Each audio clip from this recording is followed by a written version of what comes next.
As Cruzadas, um nome que logo traz à mente cavaleiros, batalhas gigantescas, um choque de civilizações, não é? Mas será que foi só uma guerra santa? A gente vai mergulhar fundo nessa história para entender o que realmente estava por trás de um dos eventos mais complexos e impactantes da história. E olha, tudo começa aqui, com essas palavras. Em 1995, o Papa Urbano II fez um discurso que basicamente incendiou a Europa. A jogada dele foi genial. Ele deu uma nova direção para toda aquela violência dos nobres feudais. Em vez de ficarem brigando entre si, agora eles tinham um inimigo em comum: os infiéis no Oriente. Foi um jeito de transformar bandidos em soldados de Cristo e canalizar a energia de um continente inteiro para uma única causa. E o pessoal atendeu ao chamado, viu? A resposta foi gigantesca. De todos os cantos da Europa, exércitos começaram a se formar e a marchar. Agora, imagina a escala dessa jornada. Não era uma viagenzinha. Eram milhares de quilômetros por terras que eles não conheciam, muitas vezes hostis. Era uma prova de fé, claro, mas também de pura resistência. Muitos nem chegaram a ver o campo de batalha. Depois de anos na estrada, de muitas batalhas, os que sobreviveram finalmente chegaram ao grande objetivo. Mas a conquista da Cidade Santa, bom, essa seria a prova de fogo, a mais sangrenta de todas. O cerco durou 5 semanas, e foram semanas de muita tensão.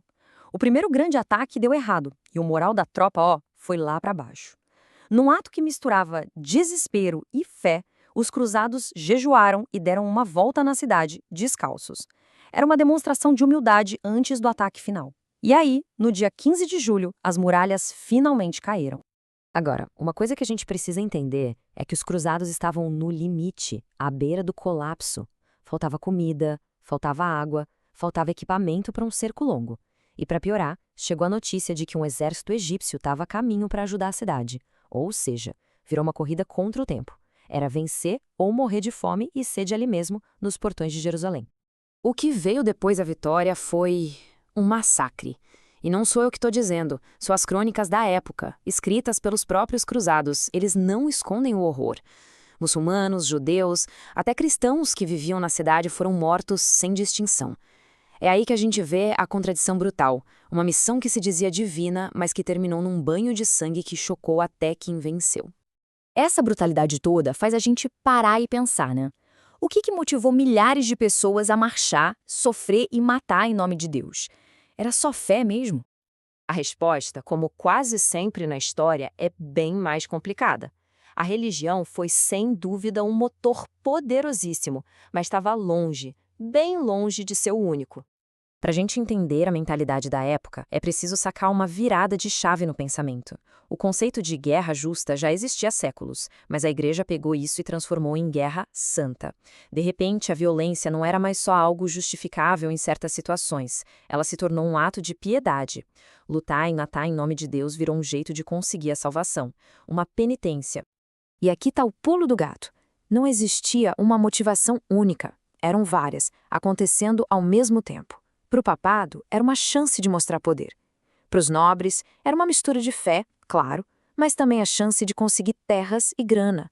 Os comerciantes espertos viram a oportunidade de controlar rotas comerciais super valiosas. E para o povão, bom, era tanto uma fé genuína quanto a esperança de fugir de uma vida de miséria.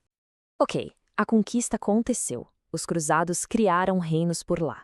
Mas governar a Terra Santa se mostrou tão difícil quanto conquistá-la. E a história de um rei bem peculiar resume perfeitamente a situação delicada desses novos estados. Esse aqui é Balduíno IV. Ele foi diagnosticado com lepra, hoje hanseníase, ainda na infância. Uma doença que foi desfigurando ele aos poucos. Mesmo assim, ele virou rei aos 13 anos. E apesar de tudo, foi um líder militar e político incrível. Tão incrível que até seu maior inimigo, o famoso Saladino, o admirava pela sua força de vontade. O reinado do Balduíno foi uma batalha constante, em 4 frentes ao mesmo tempo. Ele lutava contra o Saladino no campo de batalha, lutava contra as fofocas e traições na própria corte, lutava contra a incerteza do futuro do reino, já que não podia ter herdeiros, e todo santo dia ele lutava contra o próprio corpo.